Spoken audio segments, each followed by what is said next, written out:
Presented by Prize Picks. Get $50 instantly when you play your first $5 and use the promo code WELCOME. Welcome to Light Years. I get my mic correct there real quick. Andy, we got a special guest. Today.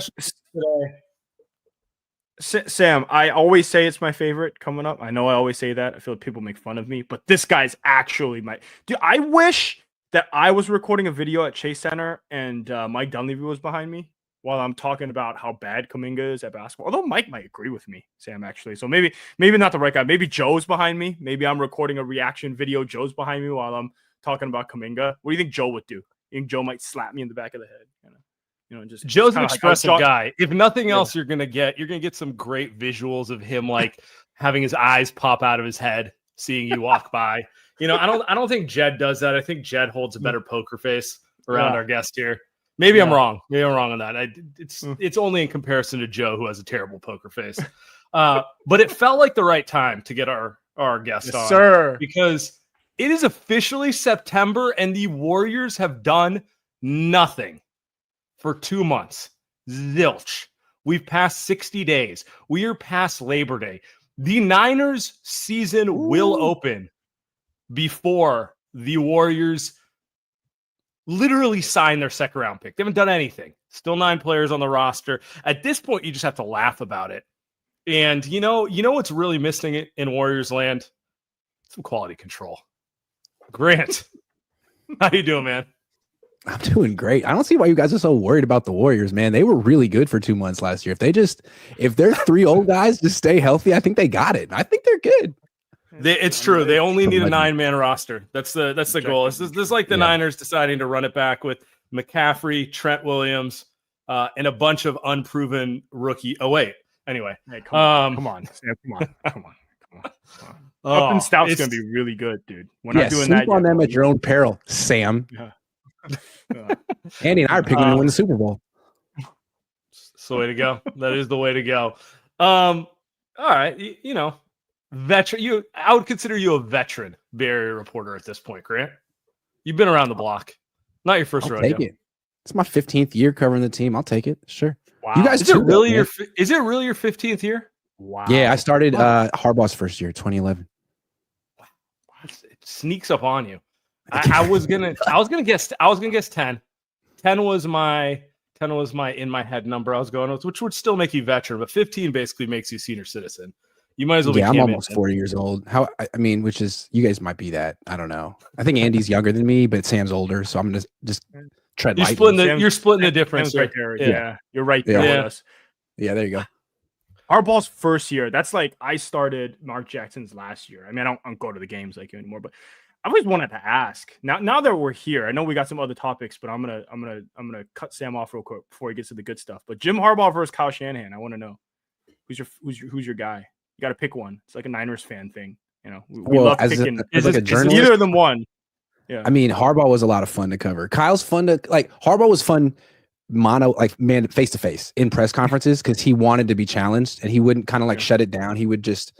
You had to have done your homework and you'd have to know the plays and the concepts. But if you did that, he would encourage you. So I liked him. Kyle just, he kind of gets the red ass. And anytime he's criticized, he gets kind of petty and personal. So that's not as fun. But covering the Kyle Shanahan arc of almost becoming the greatest coach ever, falls on his face. Almost becoming the greatest coach ever, chokes again, has just been a treat and a privilege. So I really have to say that I've enjoyed the Kyle Shanahan era much more. But who's a better coach? I think it's Harbaugh is a true leader who played the quarterback position. There's no comparison, but Kyle is one of the best play callers. They're way different. They would probably be a good team with Jim being the alpha. Can you imagine that? I actually don't know. No, it wouldn't work. They would not coexist for one day. Jim as a head coach and Kyle as because they both have a little bit of a God complex. Both of them. Yeah. I think all good coaches have a little bit of a God complex, though. Can you name a great coach who does not have it? And this isn't, by the way, just a football thing.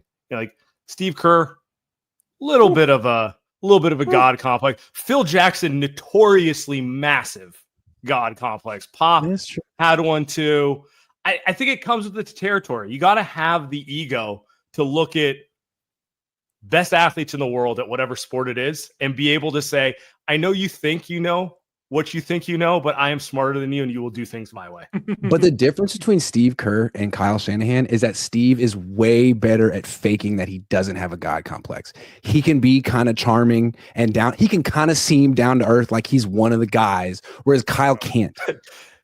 Kyle can't. He's like JP from Grandma's Boy. Like he's part man, part robot, part genius, part, I don't know that Jonathan Kuminga would agree with you on that, but other players, segue. Other players might. It depends. I guess I'm talking about how they present themselves to the public and the media, not how they coach. So I don't know.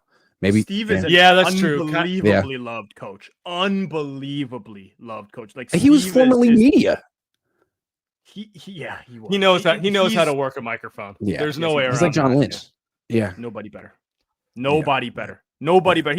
You ask him a serious question, he'll pop a bullshit joke. Everybody's all fucking, and then he just doesn't answer. Eat it up. You know who? You're saying he's better than Kyle Shanahan on the mic? I don't know. No one says better than Kyle, man. He has that low monotone. He's very uncharismatic. I'm trying to imagine. By the way, you are right. His press conferences crack me up in how much it feels like he's forced to do it and hates doing it. And yes, you're right. He comes across so smug in those moments too. Yes, he does. Where it's like, what is this question you're asking me? I'm not even going to entertain it. I'm not even going to pretend to go through the charade of doing it. It's like he watched Belichick press conferences and was like, that is so tight. I want to be just like that.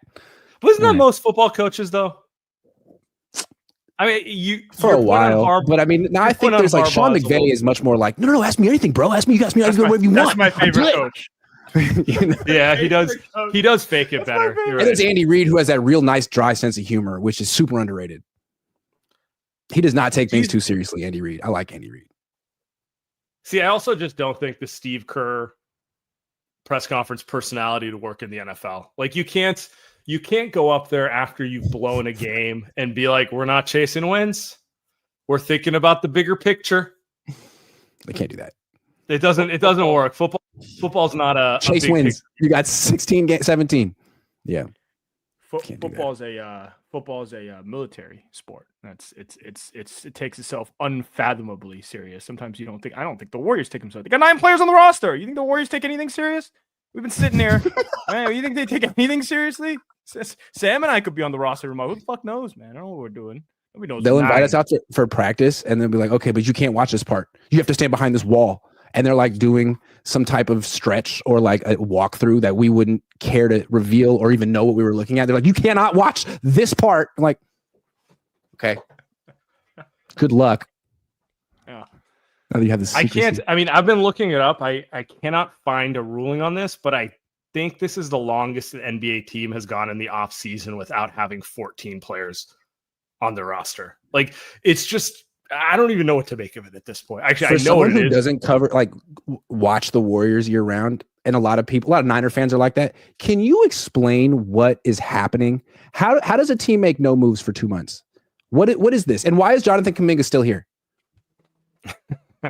Nobody knows how to operate with the new CBA. The NBA's new CBA is essentially trying to make the league like the NFL, where there's a parity. It's hard cap.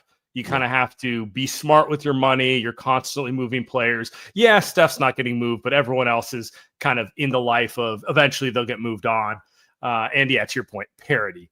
And so since it's the beginning of it, teams do not know how to operate. So they're all being super conservative. So what's going on with Kuminga right now is he's a restricted free agent. They have offered him, first they tried to trade him because everyone else has eyeballs. They were not getting good offers for him. They were shocked that they couldn't just speak him into existence for Giannis, because that tends to be Joe Lacob's strategy for most things. If I just speak it into existence, it will happen.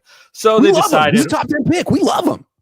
He's our guy. We think he has a mountain of potential.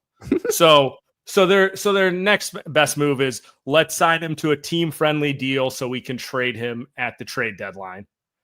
He doesn't want to accept it because he wants to go too. And we're in a holding pattern over this entire thing because See, his problem is he has no other offers out there.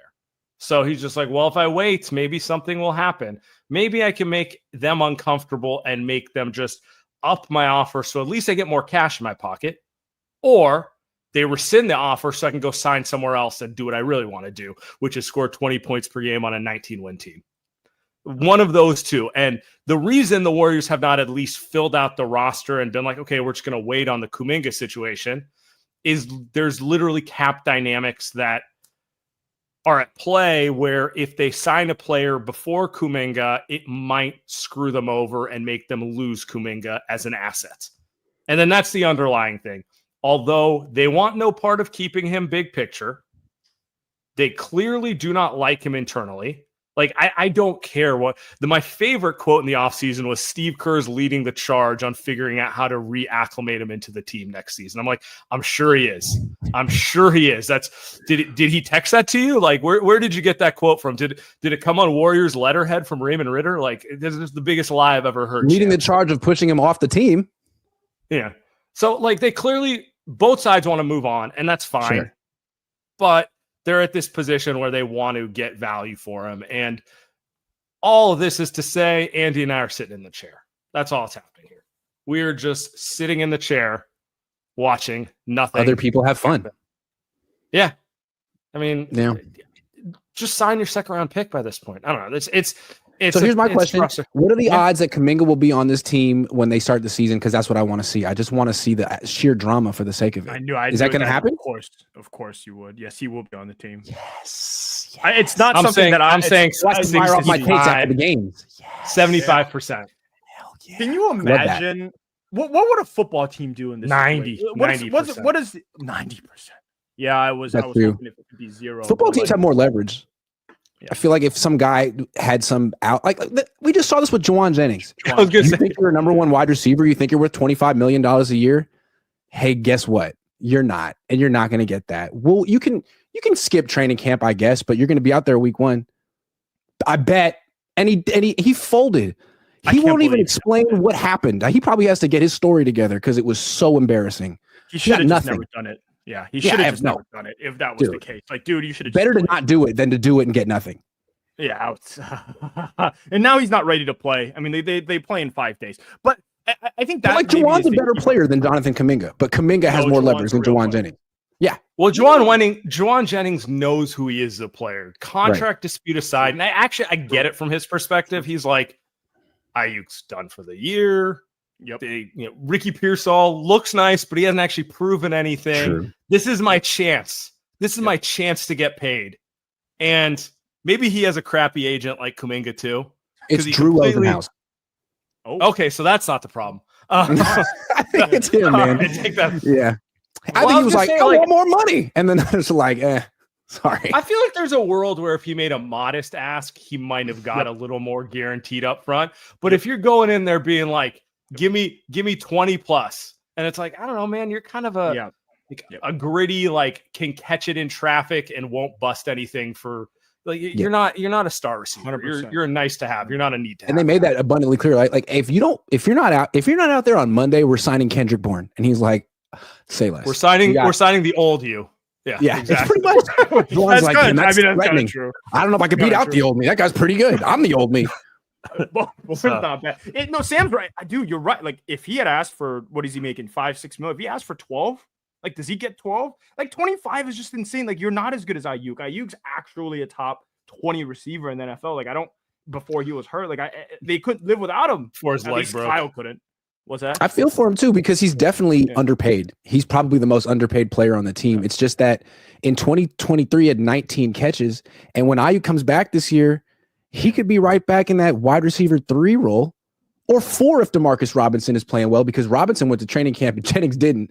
So I can see why the Niners are like, look, man, we really appreciate you and like you, but you're kind of replaceable and getting phased out. And you won't be here next year. So sorry. But again, in the NBA, you can't just kind of lean on a player and be like, hey, play out your contract.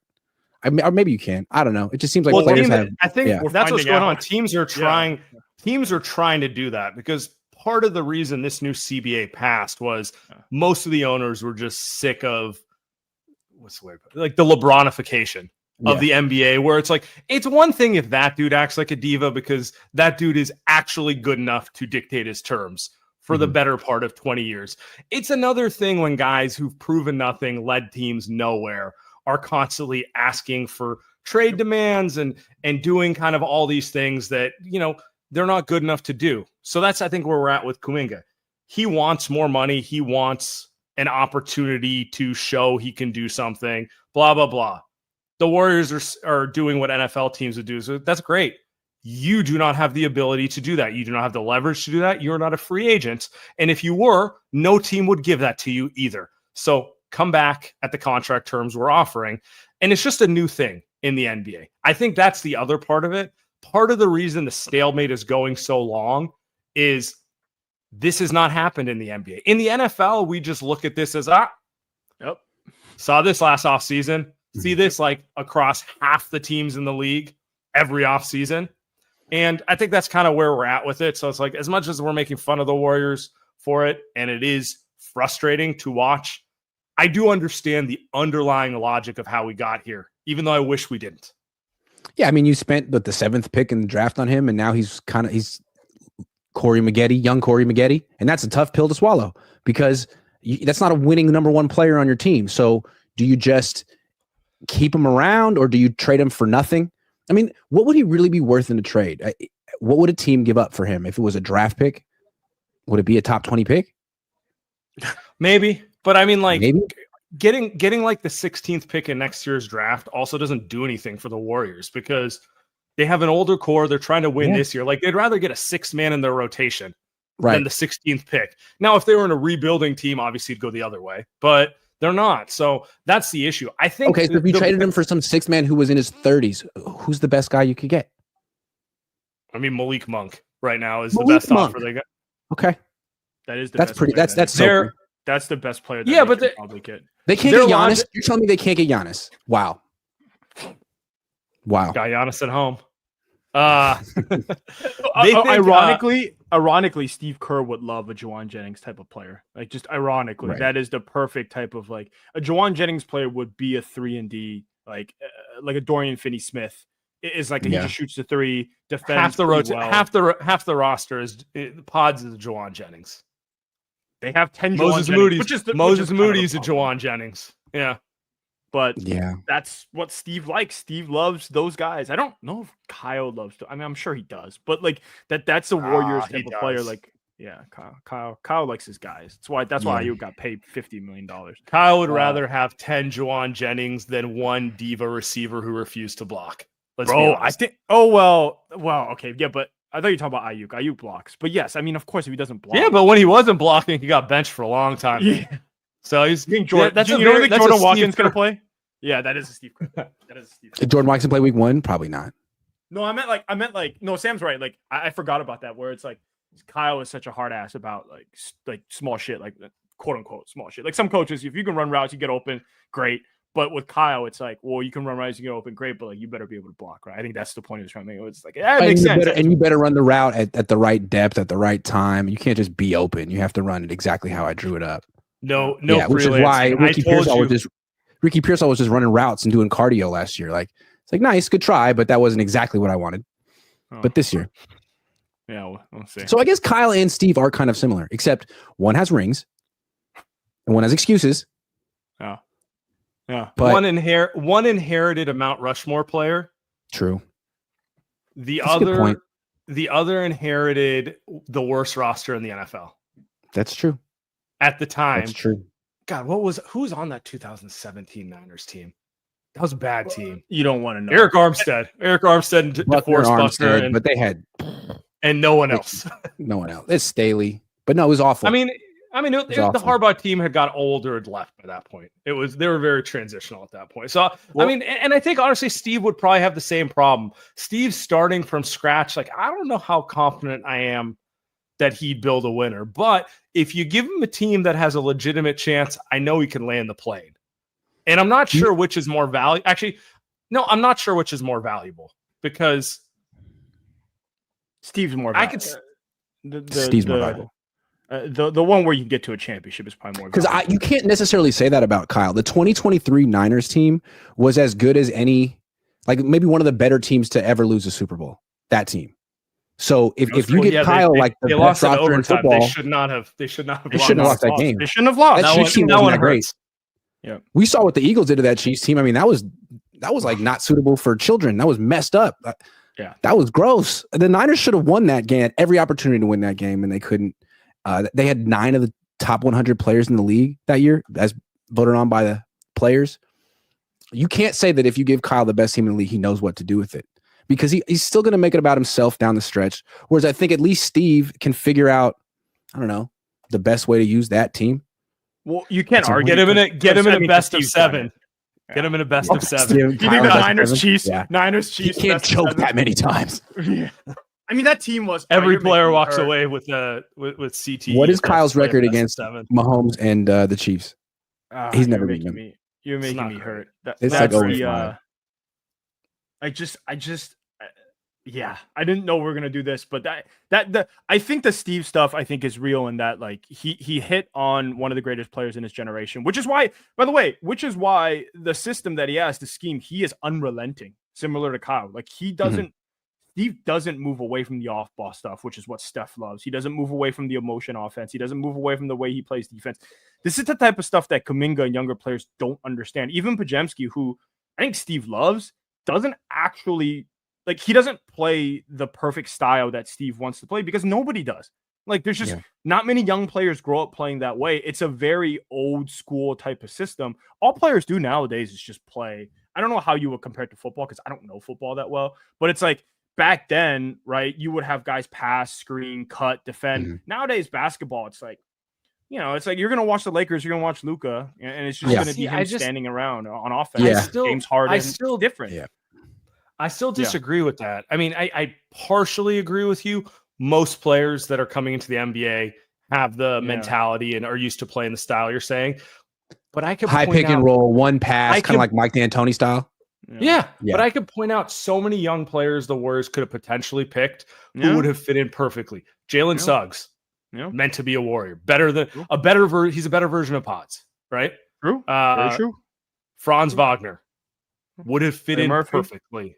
Trey Murphy, that's what you wanted Moses Moody to be. Alperen Şengün, dude was meant to play in Steve Kerr's offense with his passing. Those are all players they could have taken. So it's like, that's true. I agree with you. He does want specific players, and there are specific types of players he doesn't like. But that's the front office's job. You can win if you put those players around Steph Curry and Draymond Green. You've proven the system works. If anything, NBA teams probably need to operate more like NFL teams in that capacity, because NFL teams are so system oriented with their talent that they acquire. Ricky Pearsall felt like a reach. Yeah. But they're like, he fits Kyle's system. And you know what? I got him last night in my fantasy draft, Grant. 1,500 yards. Gonna happen this year. Dude, Grant and I are gonna be winning. I took him in round 5 in the Yahoo League, and they gave me I got a D for yes. Yeah, D for that. And they had AI write up a whole report being like, dude, what were you thinking? Anyway, I like my team. Exact same thing. I was sitting there, 59th pick. I was like, well, I'm not going to get him on the wraparound, like because I wasn't going to get a pick again to like 80 or something like that. And I was like, all right, fuck it. I'll take him 10 spots too early. And then Yahoo wrote some, it was kind of mean. They're like, you fucking moron. What are you doing? Exactly. Who the hell did you say that about me? Hey, by the way, you guys sound like Kyle Shanahan when he sees a bad running back in the 3rd round. I'm not going to get him in the 4th. I'm not going to get I can't. That's so true. It's just a little bit of a reach. I gotta have him. Then his scouts are like, all right, we're gonna get the guy you're gonna play in the 7th round. Hold on. It's so true. It's like every time. Later. Sure, you can have this guy if you need him. Every time. Davis. I had a question for you guys real quick. Do you think Steve Kerr will stay on this team after Steph, or do you think they'll leave together? Ooh. I think he's out. Ooh. That's gonna be some lean years. Yeah, I don't think Steve's 60 now. You're gonna look it up. I said that off the top of my head with confidence as if I knew. Oh yeah, Steve's turning 60 this month. Shout out me. How did you I knew he was around that. And he had the back stuff, and the back Yeah. stuff was bad. Yep. I kind of feel like he's going to retire 62, 63, and whether it's Amazon or NBC or ESPN, they're going to throw him 8 figures to be their number one crew guy because he's already done it and he's good at it. And let's be honest, the coach who has true international name value matters more for those media partners than anything else. Like I don't think this is a NBA observation. I think if you get outside of the Warriors bubble, the only thing anyone has known about the NBA for 15 years is Lakers, LeBron, and Warriors. That's about it. Those three things. No one else matters. And he's the head coach of the Warriors. He's got more name cachet than anyone. I think he's going to be. I think he's going to pull a Bob Myers. The rumors are Bob Myers is going to, go be the GM of the Lakers in like 3 years. I think Steve's going to retire. He's going to go do what you're saying, Sam. I do think he's coming back. He's going to get the itch. You think he's going to get the itch like 2 years away? He's like, ooh. Yeah. I think it's a Lakers. I could see him walking away and being like, you know what? These freaking kids, man, they don't play the way I want to play. Like, I don't want to coach this shit anymore. Like, he's already I don't approve of the way these kids are playing anymore. He talks about AAU.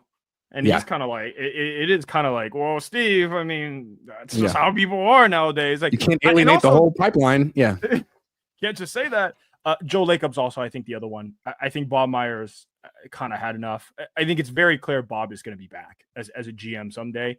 And I think Steve is probably going to, Steve's probably sitting there like, dude, I'll go deal with Joe if I get to coach Steph. And I got Draymond and I got Jimmy. But if I got to deal with Joe, I'd rather go be the head coach of the Spurs. Like, why wouldn't he just coach Wemby in like 5 years? Who's a better owner in you guys' mind? Joe Lacob or Jed York? Oh, Joe. Stop it. Joe, it's not even fucking close. The better question will be when Kirk is the managing general partner. Who's better, Kirk or Jed? Because I feel like Joe's like had a rough few years. Like it hasn't. He has. But still, he gets credit for all of what he's done. And Jed has never achieved any of that. Well, I mean, Jed's technically not a Nepo baby owner, but he also is. He for sure is. He's not. Oh, he for sure is. I mean, they gave him that team for his 26th birthday. They were like, Jed. 26th. So I was thinking in context of I was thinking of in the context of Eddie D, who's technically his uncle. That's true. You know what I mean? But then I forgot his sister kind of stole the team from Eddie. And they're like, we are so bored with this team, but you love football. Have at it, bro. Yeah. So I mean, football team, you could do this, Jed. I'm sorry. I think my broader point is I think the comp is Joe is the Eddie DeBartolo for this team, and we'll see where Kirk is. I'm not gonna like. It's fun to make the jokes. It's a lot of fun to make the jokes. I love making the jokes, to be honest. But like I don't know until he's actually the managing owner. Like who knows, right? What does Jed actually do? He's best when he does nothing. But I think this offseason he's starting to do things, which is concerning. First of all, he sold 8% of the team. They have new investors. They're all into soccer. I don't know who convinced Jed that soccer was worth his time, but now it seems like he's got multiple interests and the Niners are sitting on a bunch of cap space. And who knows why? So, yeah, I mean, it seemed like for years, Jed's whole thing was, I'm so embarrassed for running off Harbaugh and my reputation was awful. All I'm going to do is say yes to Kyle. He said yes. Trent Williams, yes. Brandon Ayuk, yes. And then eventually, I think maybe it was the Ayuk one. I think it's the Ayuk one. They're like his parents or maybe Jed himself were like, we gotta stop saying yes to Kyle. And so this year is finally the no year, and it works in theory, but that just means more power and save for Jed, which never goes well. So we'll see. Yeah. He's tweeting during the draft. I don't think I'm too big of a big Jed York tweets during the draft. It was funny though, but it's a bad sign. Yeah. Speaking of the draft, like guys, the Niners love drafting guys that they like around too early. That's like classic. That's they're the best. They're the Eagles aren't a value team. The Eagles are a value drafting team, right? They'll take Jalen Carter at 10. The Niners are Eagles are the best. Eagles are the best front office in the league. Yeah, I think it's pretty hard to argue that over the last decade. if you're so locked into your scheme, like you guys were talking about earlier, like, hey, we know we can take Pearsall around early because in our scheme, it'll work out. Sure. But as more and more teams do that, then there are teams like Philly who can just sit back and wait and be like, okay, well, these 4 teams just took scheme guys and this strong safety. We can use them. We'll find a way. It's not like our offense is so freaking sophisticated. We run like 15 plays. So, yeah, I think that. I mean, the Ravens are the same way too. The Ravens always find a way to get some guy who fell and should have been taken 15 spots higher just because they don't overthink it.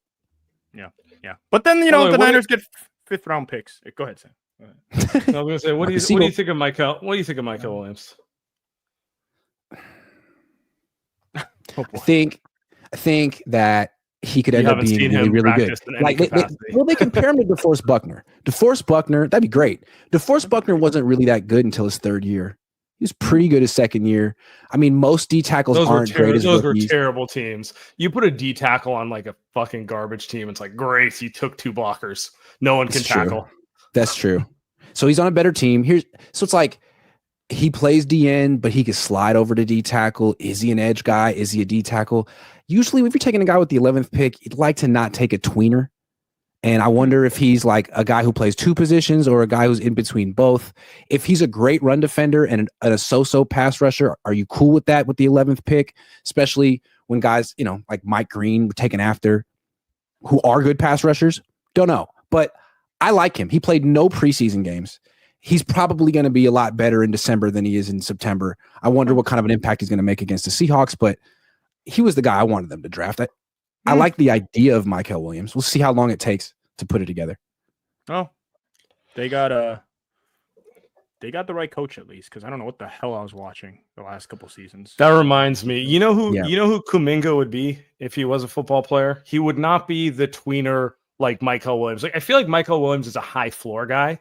And the real question is he going to put it together and be a high ceiling guy? Correct. Are you going to be okay with him if he's just a solid starter for 8 years? Because inevitably he can defend the run and give you 6 sacks. Like, is that okay? Yeah. Like low bust, but we'll see if he puts it together to be a superstar. Kuminga's the opposite. Kuminga's like Chase Young. That's who he is to me. Toolsy as hell. You understand why he went in the top. I think he might have gone number 2, right? He did. He did go number 2. Yeah. You understand why he went at the top of the draft. He does have some natural talent to rush the quarterback, but he has 0 interest in actually playing the game. Anything else? Scheme. Like, hey, can you set the edge? Nah, I'm good. I'm just going to freelance. Like that's Kuminga in a nutshell there, where it's like he might have a flashy play, but then you watch it and the coach is like, this guy fucking sucks. This guy's blowing up every play. Hey, the Niners decided to go left when we need. Well, I mean, everyone team's hated him. I didn't know. I had no idea. Yeah, I had no idea. Well, I was like, all on and when you do rush the quarterback, can you do so in a way that you don't rush past him and just open up scramble lanes every time, please? That would be great. Yeah, no, it's like so in a responsible, controlled way. But that YouTube that YouTube reel that like only cuts up the 8 good plays, oh my goodness, looks better than Bosa. I tell you that right there. Higher than Bosa. Yeah. But if you cut up the 8 plays a game where he's not even jogging across the field, it's like, okay, get him off the field. Can't have that. He would like play half the snaps and be tired or not give full effort. It's like, no, you can't have that. I stand by my analogy. It actually is perfect. And we'll get back to Kuminga. I gotta do a couple reads here, guys. But like, I didn't know, but I saw Niners fans cut up some clips of him kind of jogging around in a game, and I was just like, oh, because I was pumped. I don't know much. It's like 2nd overall pick, pass rusher, good name. You know buy low. Yeah, Washington didn't know what they're doing, but we get him in the Niners championship DNA defense. He's gonna be a star, and then they're like 6 games later, like he's got. Well, maybe if they had Robert Saleh or D'Amico as their defensive coordinator, they could have got. I don't know. I think it's just a Chase Young thing. But when D'Amico was here, it was all about look at how hard the Niners defense plays. Oh my God, how does he do that? And for the last 2 years, it really hasn't been like that. So we'll see if Saleh can get him back to that. And they were never the most sophisticated defense. It was just like all 11 players tackle you at the same time. Yeah. Saul is someone I believe in. All right, let's get back to it. Before we do that, we are brought to you by Light Years. Brought to you by Prize Picks. You and I make decisions every day, but on Prize Picks, being right can get you paid. Don't miss any of the excitement this football season on Prize Picks, where it's good to be right. Look, there's no introduction needed, guys. It is football season. It is the best time to be on Prize Picks. We've got Thursday night games. We've got Friday night games. We've got Sunday games. I mean, we've got like 15 games on Sunday. We've got Monday night games. We can do this all day. We can do it every day. You can go more on all the Brock Purdy props. That's what I'm doing. Touchdowns. I'm going more on CMC and Kittle because I don't think the Niners have any players available outside of those two guys. So Kittle is going to get every single touch, and he's the best tight end in the freaking world. So just doing that all day long. So go to Prize Picks. That's code Lightyears. Get $50 instantly after you play your first $5 lineup. You guys know what it is. Download the app today. Use code Lightyears to get $50 instantly after you play your first $5 lineup on Prize Picks. Run your game. All right, Light Years, we are brought to you by Factor. Between busy schedules and summer plans, sometimes all I've got is a couple minutes. I don't think I had more than 15 minutes to eat lunch today, so I just threw in Factor. I had one of those salmon dishes where I just threw in the microwave for 2 minutes, pop the lid, throw in for another minute, boom, done. Eat for like 1 minute, and then I'm done. I'm back at work. It makes it easy, and it's healthy. Now they've got 65 weekly meals made for how I want to live, how you want to live, and what I want to eat. They've got more ways to fit a real meal wherever the day takes you. More variety, more meals, some more true wellness goals. They've got GLP-1 friendly meals at new Mediterranean diet options. They got protein, good for you fats. They've also got Asian and inspired meals. More choices to better nutrition. That's why 97% of customers say that Factor helped them live a healthier life. So look at the byline here, guys. Factormeals.com/lightyears50 off. Eat smart at factormeals.com/lightyears50 off.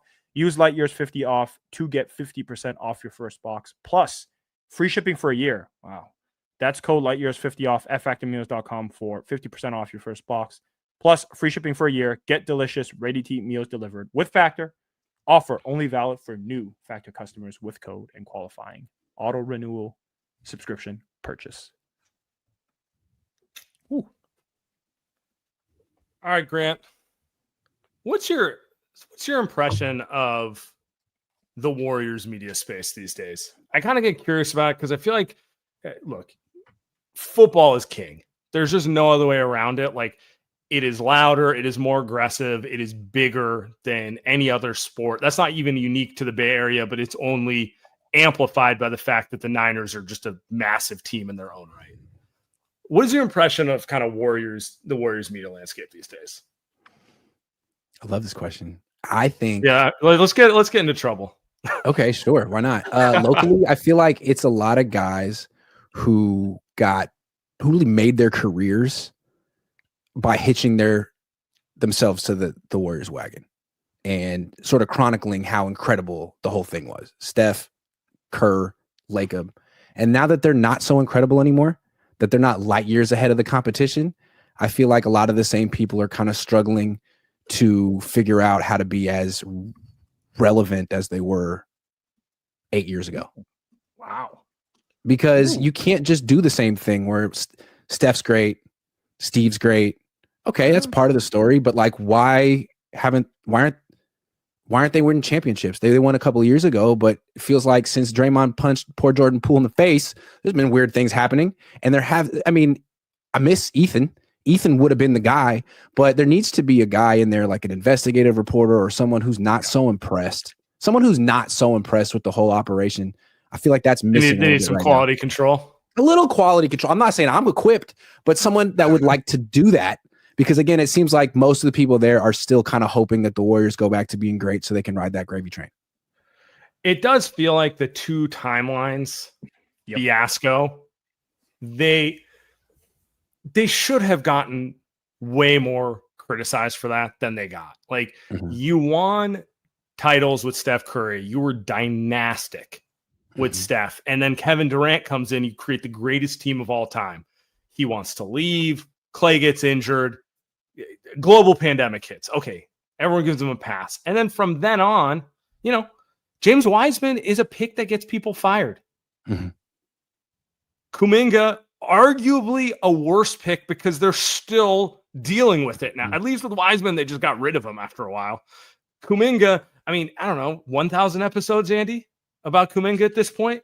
Like, it's disgusting. I don't want to talk about it anymore, to be honest with you. And there's just a lot of, this is the way the Warriors do things. They've won titles. And to your point, the part that really frustrates me is the guys who built those title teams, they're not there. Bob Myers not there. Jerry West's not there. Travis Schlank's not there. Joe Lacob is there, although I don't know if he was the one making the decisions back then. So that's where it's just kind of like, to your point, it does feel like there's this institutional, they've won. Got to give them the benefit of the doubt and everything, as opposed to a little like, all right, they've got a lot of benefit of the doubt. Are they going to actually do something here? Or are they going to watch Steph just die on the court? Yeah, we're just going to roll like highlights of 2018 forever. That's what the Giants do. I mean, they're still stuck on that, to be honest. That's true. Well, I mean, there's not much to last 10 years, not much to glom onto. So they've been good for the last 2 weeks, Andy. They've been good. I'm enjoying the games again. So they got me. Me back. too. I quit for like a month. I might go to a game in a couple of weeks. Who knows? Hey, it is great to go to games like that. It's fun. To be fair, like that's the only thing good about those guys. But it's like I see Drew Gilbert hit a home run. They're like, well, that looks like Joe Panic, and I'm like, bro, Joe Panic was fucking 10 years ago, dude. Which is kind of like the Warriors. Watch the Warriors be like that 10 years from now. Oh, that's like Andre Iguodala. Actually, the Warriors do it today with like Jimmy Butler. Like, oh, Jimmy Butler, he's just like Andre Iguodala. He's really smart. It's like, yeah, I get it. You don't have to compare every new player to like a great player back then. I do think from a media perspective, you guys are both right, and I'm gonna steal for both of you. And I think this is huge because I do think that the new people that go cover the Warriors, one, they're super young. Two, they some of them just haven't been. They've never been Warriors fans. I think that's the problem. Like because all three of us, I'm gonna assume all of us are Warriors fans. Grant, I'm assuming you're a Warriors fan. Is that like we've seen the Warriors be shit, and then grew up locally. I think is actually a big part of it. Like there's.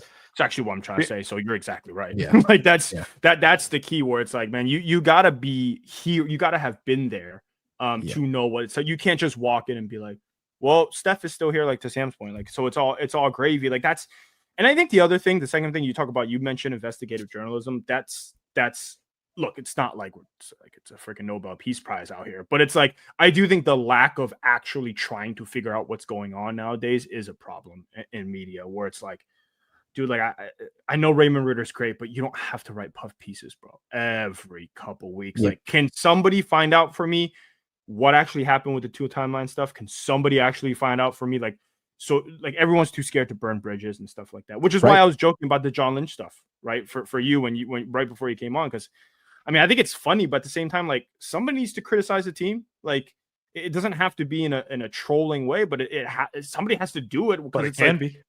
Yeah. Well, let's say I'm gonna call someone out by name just to be fair, and I'm in a gentle, professional way. But like Tim Kawakami, Tim should do this. Tim should be the guy. He's been here forever. He's covered the team forever. And 10, 15 years ago, Tim would have done it. Tim was a columnist. Now Tim's a podcaster, and he has Kerr on it. Hey, no podcast criticism. No, I'm just saying. But like, talk about not wanting to burn bridges. Like he can't. So I just don't think he can even put himself in that position anymore, which is too bad. And I'm not trying to like say I'm better than Tim, but I work really hard to not have any bridges to burn. I mean, there's no bridges there. So just saying. Yeah. But nobody I'm no definitely bridges a to roundabout burn way here. for me to shit on this podcast, yours. Podcast in general. Yeah. It reminds me of Tim. Remember when Tim was remember when he was who was the guy that he was fighting? That was what was he covering? Raiders. Who was he covering back? The Raiders. It was that's what it was. Thank you. John Herrera. My dad was in the room too. I think I was in college when that happened. That was like 2007. It's still on YouTube. Still on YouTube. Yeah. By the way, he still kills Jed. Tim does, which is funny. He kills him. Well, Jed cost him money at French Laundry like 15 years ago. That's a vendetta for life. Sorry, shouldn't have done that, Jed. That's an expensive bet. You never want to bet with people who were way richer than you. They have nothing to lose. You have everything to lose. Yeah, I lost one of those to someone who was in 10 tax brackets higher than me. It hurt. It hurt a lot. So I lost a dinner on the I same. heard It a story wasn't. about a It certain, wasn't French Laundry level because I wouldn't out of my mind bet like that. But it was definitely a bet I should not have been making. I heard a story about a reporter who bet Steph early in his career that he wasn't gonna marry Aisha, and he did. And he did marry Aisha, and then he cashed the check too. Is that why Diamond Leung is out of the media game? No, I'm not saying who it was. I'm not saying who it was. I'm not saying who it was. You will not be back. I'm not saying who it was. You would not be back. Oh, yeah. I don't. To be honest, I thought Andy's point about young media here is the most interesting one, and now we get to be true, like old men yelling at the clouds. Is it even possible to do that as a young person in media? Because I feel like all the best analysis and content I see coming from people younger than the three of us is independent content creators, predominantly on YouTube.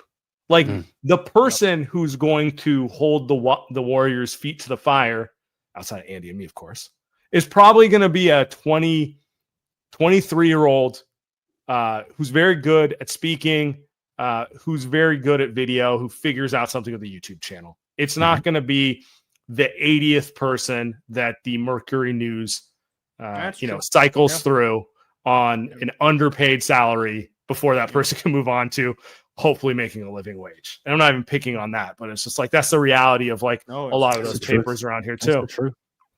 Yeah, and you'd think that the Mercury News and these other organizations would want to hire that 23-year-old because that's the future. That's the guy people are paying attention to. I mean, does it really do anything for the San Jose Mercury News to have a guy who's connected to people in the Warriors if he won't say anything or write anything that's interesting? Or would you like to have a guy who isn't afraid to? How can you put a price on tweeting 20 minutes after Shams breaks a story? The Mercury News can confirm Kuminga has signed. That's high level stuff. That's what you pay $70,000 a year for plus benefits. I mean, that's just, I don't know. That's my personal favorite practice when they do that. It's not unique to the Bay Area. Every market does it, but basically every story in the NBA will be broken by Shams for reasons we all know. And then you'll have some local person come out there an hour later saying, I could confirm this. I'm like, nobody was questioning. No one was questioning it. ESPN already ran the Chiron. Well, so what's going to happen? Go ahead. Go ahead, Grant. No. What's going to happen when that 23-year-old on YouTube puts the Mercury News out of business, puts KMBR out of business eventually, and the only people who are really making money and doing this are independent? And then what are the Warriors going to do? What are the Niners going to do? Who gets credentials?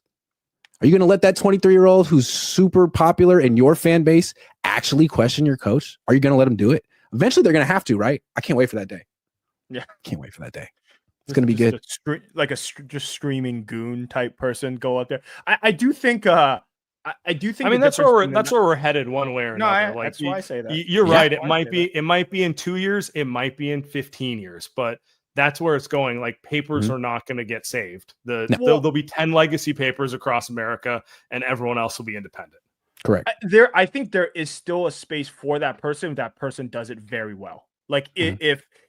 If there are eyeballs reading what and I keep saying it's what happened with two timelines. We never knew. There was never a definitive article, again, which is what Ethan was great at, was writing that article and pissing people off. Because the moment you write that article about Joe Lacob doing the two timelines and it fucking up and saying on record that it didn't work, you're getting a call from Joe. And Ethan's in the building.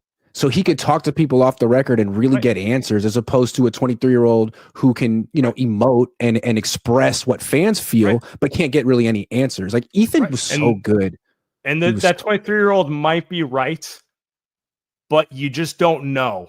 Even if everything logically checks out, it's still like Andy and me here, where we talk to people, but I'm not in the building. I don't pretend to be. in the building. I don't pretend to be, talking to assistant coaches, getting the real dirt on that. So at the end of the day, it's me just piecing a puzzle together and hopefully using some form of, logical thinking that people can follow along, as opposed to what you're saying, which is literally someone in the building like, no, I talked to 20 people. This is what happened.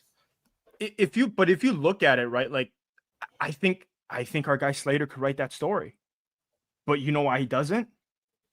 Because he's trying to do video for ESPN and make a shit ton of more money and be on TV. Like, why would you, like, if you write that story, I'm not saying he wouldn't be, but I don't think it'd help you. I don't. Yeah, what happened at Ethan ESPN? About that story.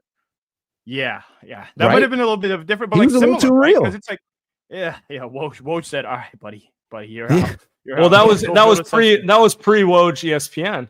ESPN used to actually try to dig into that stuff on the NBA side. You could actually draw a pretty straight line between when ESPN stopped doing that in the NBA and NBA's popularity tanking. Yeah, I hadn't thought about that. Interesting. When you're just running PR and it doesn't match what people see, they're just going to tune you out. They're not going to talk shit about you. They're just going to find better ways to spend their time.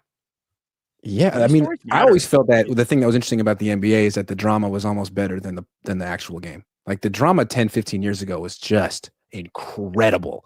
And the fact that we all knew all this stuff all year round was the NFL really couldn't compete. And now that stuff is kind of gone. I mean, to the point where they're trying to like clean up the TNT pre and post game show. Like that's the best thing about the NBA. You're gonna mess that up. You're not into the Emirates NBA Cup? There's only one. There's only one. It's like, what the fuck is that? No way. I don't even know what that is. Yeah, I knew it. I knew you know what that is. No, I mean, it's like, it is an issue the NBA has run into because like the Warriors Cavs, like that was real hate. That was a real rivalry that transcend. Like Andy and I are going to watch whatever the fuck the NBA puts out there because we're sick fans, Mm-hmm. But like that got football fans watch. That got baseball fans. People wanted to see that rivalry. And since that's died out, I mean, we've all been waiting for what's next. If the Warriors are good and Steph has a chance, people tune in because he's a global superstar. And if LeBron has a chance and it looks like he's going to do something historic, people tune in because he's a global superstar. But nobody really gives a fuck about the Thunder. Nobody really gives a fuck about Jason Tatum's Celtics or all these younger teams. Yeah, and Jokic is amazing. He's incredible. But to your point, it's just like it doesn't feel like there's much of a story there anymore. The story is the stuff that they've built to tell us. SGA tells us his story. I don't listen to player interviews because they all suck. All of them. Mm-hmm. They're all bad. I don't care what players have to say because they're only going to tell you the stuff that they want. I want to hear what a journalist can find out about a player. That, like, there was a Joel Embiid, like a 10,000 word Joel Embiid essay article that came out this summer, and it was great because it was great because, and I know Sam, you're a sick fuck, you read it like I did, and it was great because it talked about why Joel Embiid was just he doesn't trust anybody around him, right? If you wrong Joel Embiid, he just kicks you out forever, and that's one of those things where it's like, I don't know if that makes me like Joel Embiid. I don't know if it makes me dislike Joel Embiid, but it makes me know more about Joel Embiid. I don't know anything. Makes it more interesting. There you go. That's it. SGA is not interesting. I know nothing about him.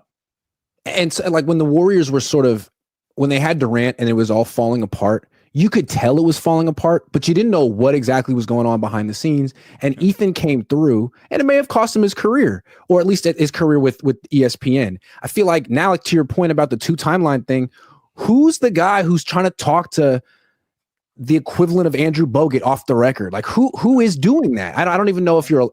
And I got one more question for you. If I suddenly got to cover the Warriors and I tried to cover them like I cover the 49ers, where I do my instant reactions and I'm kind of like making fun here and there, do you think they'd pull my credential? Do you think I'd be allowed to do that? Joe would have you killed. I don't think I could do it. Well, why haven't the Niners pulled your credential? That's a better question. That's a good because question. there is the common San Francisco stereotype. The common stereotype is NFL is way harder than the NBA on media. Like you say the wrong thing, you protect the shield. That whole mentality, right? and you're able to say stuff that I know the Niners don't want you saying, but they never pull your credential. So why don't they pull your credential? That's a good question. I mean, I don't think I go over the line. I don't think I've done like fireable offenses. I mean, I've gotten into it with players, but a lot of people have. I don't know. I think you don't do personal attacks though. I try not to. I guess that's my point. If they're not going to pull your credential, I don't think the Warriors would. I think the bigger issue is because they know who you are. They just would never give you one to begin with because once you have it, then it's a scene if they pull. You know? Because I was just gonna say, because if you're gonna pull it from Grant now, then Grant's gonna be that's a month long. I mean, you've got so much material. I mean, come on, like that's a good point. It would sort of like throw gas on the fire. It's like when SNL kicked Damon Wayans off of SNL and then he just started in Living Color. It's almost like you made him famous for that. So maybe that's part of it. Maybe it's just that John Lynch is like used to be media and he doesn't like me. No, I have no idea what it is. I honestly, I wake up a lot of times worried that they're going to take my shit, and I get calls from the PR director. I'm like, here we go. This is it. But so far, I've able to stay in their good graces enough. They don't. I feel like it would look soft to take my credential. It would just look soft. Well, at this point, they would. It'd be embarrassing if they took it because it would come across so much as thin-skinned behavior. That's what I'm saying. Like the Warriors would just like politely be like, "Oh, you just keep emailing the wrong person who didn't see it." You know, like just not even give it to you to begin with, because once they give it to you, they're like, "Well, fuck, if we take it, he's about to put us on blast on his YouTube channel, and it'll go everywhere." So if Javon Kinlaw didn't get it rescinded, I don't know what will. Like I was just watching it because I don't know if you've noticed, Grant, but you made it to like all these other football. Twitter's timelines and everybody loves you. They're running nostalgia bait. It's fucking hilarious. Remember this clip from 3 years ago? We need a Grant. That wasn't that long ago. I'm just laughing. It's hilarious. Watching old videos of him just. It's good times, man. Good for you. Before we get out of here, I have one last question for you, Grant. And this one's gonna be the most controversial one. Why do you hate San Diego Burritos? You egged me on. I was just passively being like, I don't really like these. And you're like, you're wrong. And I'm like, no. I'm going to make this my vendetta all weekend. Okay. So give us the burrito power rankings, cities around the Bay or around California. Like I'm used to how they make them in the Bay. I love them in Oakland. I love them in San Francisco. There's a specific style that we do. Of course, there's rice and beans. There shouldn't be too much. But the whole idea of taking them out entirely and replacing them with French fries is just the most Caucasian thing I've ever heard of, I think. It's got to be the most Caucasian thing I've ever heard. Doesn't mean it's bad, but it's like the city closest to Mexico is going to offer up some glorified Tex-Mex, and you're telling me that that's the ideal version of you don't like walking into a taqueria and hearing some like yellow card or something like that? That doesn't feel authentic to you? That's what it feels. That's San Diego to me. It's very stuck in 2005 with a lot of like that kind of music. And you're surprised, like, so where do you get the authentic stuff? Like, well, you got to go to Tijuana. Okay, fair enough. But in the Bay, we like have it. We actually have it. But I'm sure they make good fish tacos and shit. You know what I mean? I like a good fish taco. I had not thought about that. I went to school in San Diego, and I enjoyed the California burrito, which I think is what Sam was referencing here. But I'm with you. I'm with you. LA. I mean, LA, you can get a bunch in LA. And it's amazing. But I am with you on the fries. The older I get, though, and I know my old tweet about tacos and burritos and burritos being a big taco got a lot of pushback. As I get older and I eat a little bit less, I am all in on tacos now. And I will say, like what you just said about fish tacos, something about the fish taco is unbelievable that you can't really get in like a burrito. Like it just doesn't work the same way. But I'm with you. I haven't had a California burrito in forever. But I will say this, like, dude, they do that in SF now, which I don't know if that's good or bad, but like they do that. I have a couple like of my favorite spots. They don't do that. Like a couple taquerias I go to in SF. Like I love Guads. They don't do that. But some of the other spots, like they'll do a California burrito in SF now. But the one thing I do like out there is a carne asada fries. They don't really do that here. And again, I don't know if that's a Tex-Mex thing, but carne asada fries, dude, I'm on the toilet. Carne asada fries. Unreal. Yes, I would not recommend eating it if you had any sort of aspirations of doing anything afterwards, but delicious. Absolutely delicious. That is good. And again, a California burrito is that sort of wrapped in a tortilla with hot sauce. I will admit, I'm not a huge fan of a California burrito. So when you go to San Diego, how do you handle it? What do you do? I just say no fries. Just say no fries. See, but then then I feel like you need a starch. That's why you're replacing. You don't want fries. You don't want beans. I don't like rice. I don't like rice in my burrito either. You don't like Mexican rice? Oh, I like a little bit of Mexican rice. I do like Mexican rice. I do. To be clear, I like both. But here's my logic: if I'm gonna have a gigantic tortilla, I don't need rice as well. I've already got the starch there. Just like I don't need fries. And too many carbs. It fills up my stomach. I feel you. Three guys here sneaking, but I do lift, so it helps. It's nice. I'm getting old. I can't eat that. I'm with Sam. Like you put fries in, all of a sudden, it's like when I go to like last week I went to a steakhouse for work and they put down bread with butter and I'm like, I'm not fucking eating that, man. Like I've got a steak. I got 16 ounces waiting for me. I can't even do all of that. I hate the bread on the table. Personally, I hate bread on the table because it's taunting me. Obviously, I have to take a piece. Yeah, because it's good. But I'm just but it's gonna pay for it later on. Yep. And then I'm gonna be unhappy because it's like, to your point, I'm already having 2,000 calories at my meal. Now I got to pack on another couple hundred here. No, I don't need. Am I taking 4 ounces to go? Fuck that. No. San Diego has the best steakhouse in California.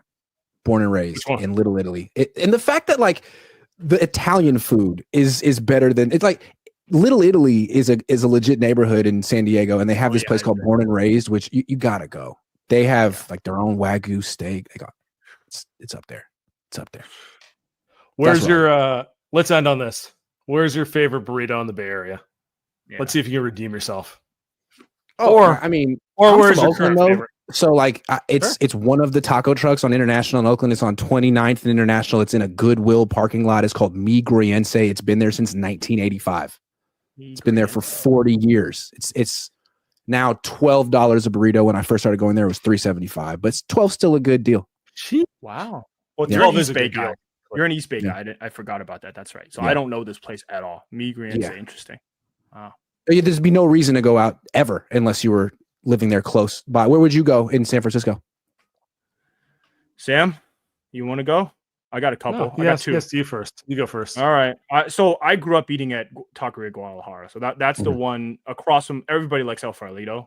So that's the one across the street from that one. I live in the peninsula now, so I'm a big now I go to like Taqueria San Bruno, which is in San Bruno. That's great. Yeah. That's a good because I don't have I can't drive 35 minutes, dude, to go into SM and get it. So that's my spot now. Okay. La Taqueria will always be my favorite in San Francisco, but to be honest, there's a half dozen in the Mission. You hate that rice, man. You're like, get out. Correct. I do not need it in my life.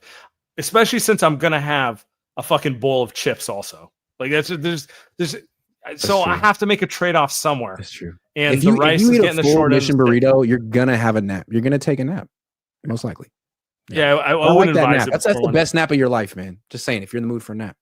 I miss the Mission, and I'm just never there anymore. I do miss the Mission. I wonder, and it's great place. Mexican. My wife is just telling me she needs Mexican food. I'm like, it's granted, same thing. I can't eat Mexican meal day. What the fuck am I gonna do? I'm gonna sleep at 4 to 5. Yeah, you just want to house 1,500 calories to the dome in like 3 minutes? Yes, I do. Yeah. Yes, I do. You love Mexican. Mexican's like Chinese.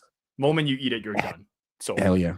And whenever I leave the Bay, the first thing I do when I come home is get Mexican food. I'm like, because no one else really knows how to do it. You go to New York, it's like you might be able to make a taco, maybe, but you don't really know Mexicans. You don't really know. We do.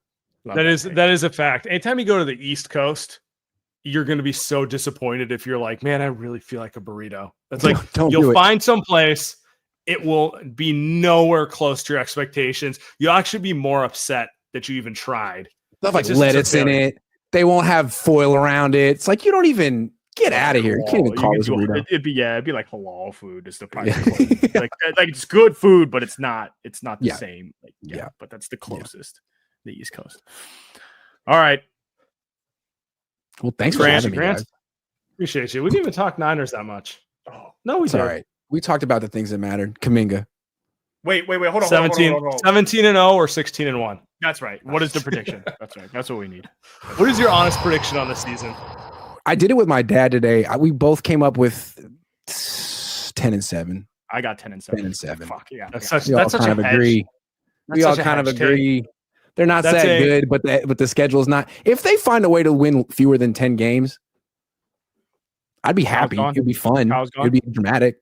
I think Yeah. so. But No, there's no chance he's gone. I think even if they have a You underestimate nightmare. him. No, I don't underestimate the content. Oh, I see what you're saying. man, I haven't even gotten started yet. Come on. Ah, We're gonna have- better. we're gonna have They can't find a better plane. coach. They can't find a better coach than him. How can they? They're fire not, him? He's they're so not fun. firing him. What if Maybe they? not. Okay, hold on. What if they promoted Saleh Yeah. and then they got Mike McDaniel after he gets fired from the Dolphins? Yeah, that's Boom. his boy. You change nothing. You just get rid of the choker. Saleh's the CEO, head coach. He's Yeah. the Harbaugh. He's the Harbaugh. McDaniel, I don't know. McDaniel looks like I think he's gonna get fired soon. I think he's gonna get He'll- fired he'll- too. Might be a yeah. better coordinator than head coach. Yeah. Kyle might be a better corner than head coach. Yeah. Nah. Maybe Kyle and uh, John. Maybe Kyle and Robert just switch titles after the season. Yeah. Robbie, Kyle's you're the gonna head love coach. that. Kyle's gonna love that. Jeff's Yeah. gonna try that, isn't he? He's like, Yeah, I think so. I feel like Bob just has more of a presence than you. I feel like Kyle, Bob I has was more of watching. that. I was watching Sam, Andy, and Grant. They had a great idea. So Yeah, I don't agree. I don't agree with that idea. It's a terrible Kyle impression. I'm sorry. I don't know if I'm a Kyle. I don't know if I love Kyle, but I don't think we can.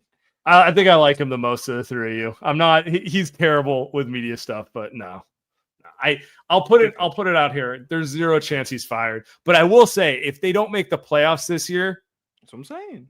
it's gonna get loud. There will not be I an really don't want extension. him to get There fired. will I like not be an covering him. extension waiting for him in the offseason. And when there's no extension, Well, that's when things get noisy. Well, he's young Andy Reid, right? That's what they call him. Like he's going to be the guy that's going to win a bunch of titles like 10 years from now, like on the Texans or something. Look, maybe I'm wrong because the Niner fans who follow me are inherently jaded, but it seems like Kyle Shanahan's stock is lower than it's ever been with the Niners right now. It may not be like Trump low, but I think it's like the lowest his stock has ever been right now. And so if he has a good season, he'll be fine. If he has another losing season, I don't know how much benefit of the doubt he's going to get year 9. It's not going to go on Brock's shoulders, and it's not going to go on Saleh's shoulders. It's going to go on his shoulders. It's going to hurt Brock if he's gone. But that'd be interesting if they do have a losing season. They can't. They shouldn't. They play so shouldn't. many shit teams. I mean, they just can't. They play Spencer Rattler. They play Daniel Jones. I mean, I mean, Yeah. These sound like fake names. No. yeah, those are fake names. Tyler Schaff. You ever heard Spencer of that? Rattler's a real player, real person. He's I know starting, they are. I think. Yeah. So that's a thing. That's terrible. Niners got a good. All right, now we're out.